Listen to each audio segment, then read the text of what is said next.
All right, guys, we're gonna go over how to use this RV, okay?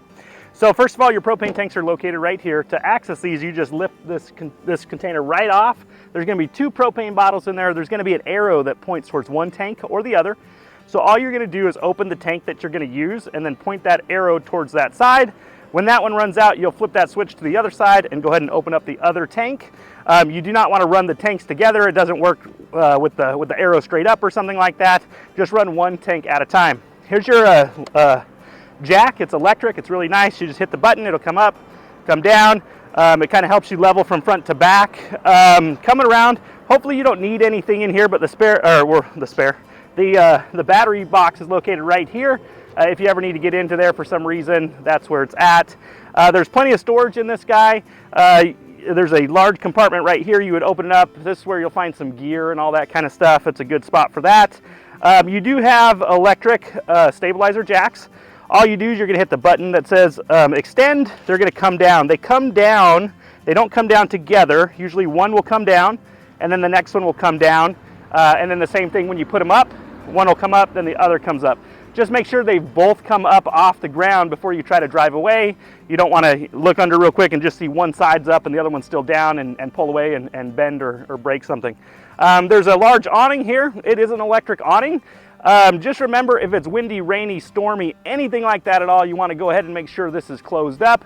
And also, like, when you go to sleep and all that, make sure this is closed in. We recommend, if you're not literally sitting underneath it, have it closed. If this breaks off or something, it is $1,900 to fix, and that's not even the worst part. The worst part is trying to get it home with broken arms and bent things, and it's kind of a pain. So just make sure you take care of that, especially in the wind, all that kind of stuff.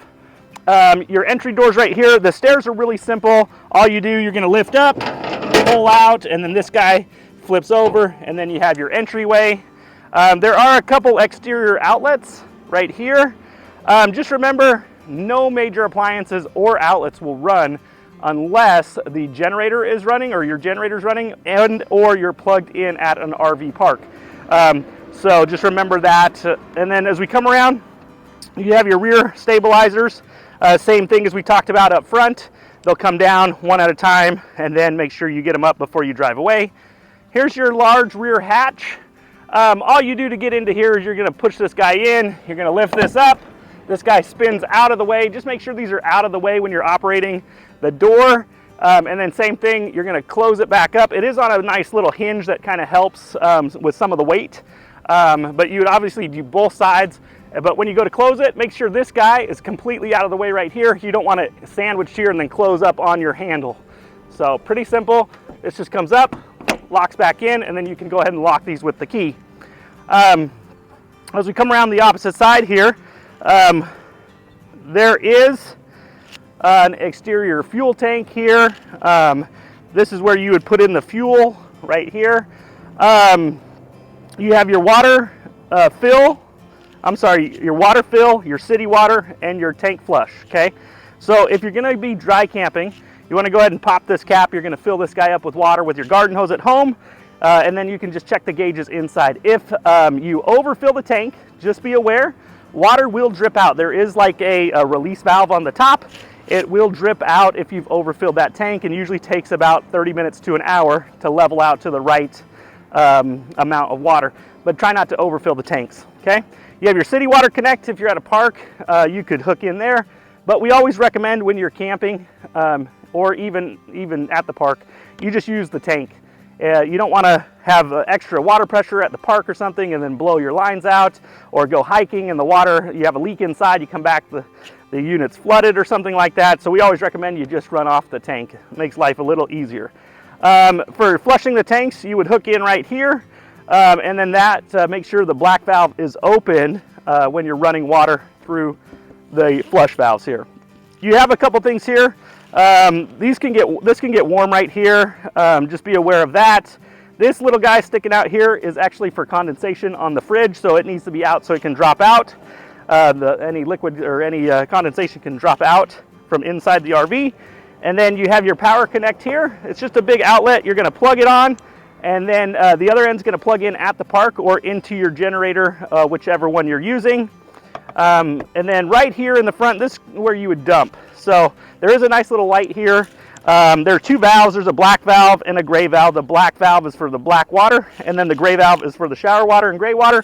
All you do, you're going to put your sewer cap on here. You're going to pull that black valve first. It's going to kind of flush out. You can hook water, as we talked about right back there, and kind of keep flushing that, but don't run any water through this unless that black valve is open. Once you're done, you'll turn off the water, close that black valve, and then you can pull the gray valve, and it kind of washes out your sewer hose. Well, let's head on inside and talk about a few things in there. All right, guys, we're going to go over the interior and how to use it. First of all, here's your main control panel. It's got all your switches, your gauge levels and everything there. You have your gas water heater, you have your water pump buttons, your interior lights are up here. These guys down here are going to be the awning operation, and all the exterior lighting as well as the bed lift control. There's a stereo system here that works inside or outside. You can use that as well. This bed right here is pretty cool. Obviously it's a bed, but this will actually fold up against the wall as well if you need to get more gear in here. And to do that, all you do, the mattress will fold in the middle. So before you do anything, you fold the mattress, and then you literally just lift this up. There's two pins up in the corners there. You're just going to push it up against there, and then you're going to drop the pins in, and then you have another large cargo area, which is really nice. Your air conditioning controls and everything are right here. It's just a normal thermostat, and then there's a solar controller. Inside the bathroom, you have a foot flush pedal for flushing the toilet. Just remember to make sure you add enough water in there when you flush. Otherwise, the toilet paper can back up on you, so you want to make sure you have enough water in there. There is a GFCI outlet as well on the wall in case some outlet's not working or something. We always recommend you check that first. And it's got a nice shower in there and everything as well. This does hold quite a bit of water, which is nice for when you're camping. Hopefully you never need it, but there is an electrical panel right here. It's going to have your breakers and fuses there. Say something was working and then it stopped working. We always recommend you check in that area. Hopefully you don't need to do any of that, but that's a good place to start looking. For the refrigerator and freezer, how these work is you will go ahead and open up your propane tanks. We always recommend that you light the stovetop first. After you light the stovetop and let it burn for about 1 or 2 minutes, you can come in here and if you're running gas, the button will be out. So you push that out and then you would just hit the on button. It'll start up, and then these take about 6 to 8 hours to get cold. So make sure you start this like the day before you're leaving or something like that. We always recommend you start it one time, let it go for a little while, like 5 minutes, and then turn it off, wait a couple minutes, and then turn it right back on. It'll reset and relight everything. That way, if there's like an air bubble in the gas line or something, all that will be out, and that's the easiest and best way we've learned to keep the fridge going the whole trip. So, all right, we'll just close this up. And also, just one other note, these handles right here, they're semi-new, about a year out from the manufacturer. These, we have noticed people break them off very easily. They are, of course, patented by the manufacturer, so they run about $50 a door handle for a piece of plastic. So just make sure if you got teenagers, they're not yanking on these too hard or anything. They just kind of swivel, unlock, and then you'd pull it open. It's more delicate than you would think. You have your stovetop like we talked about, an oven, which is nice, and then you also have your microwave. Remember, major appliances, the air conditioner, the microwave, anything like that, and outlets, they're not going to be running or working unless you're plugged in at a park or running a generator hooked up.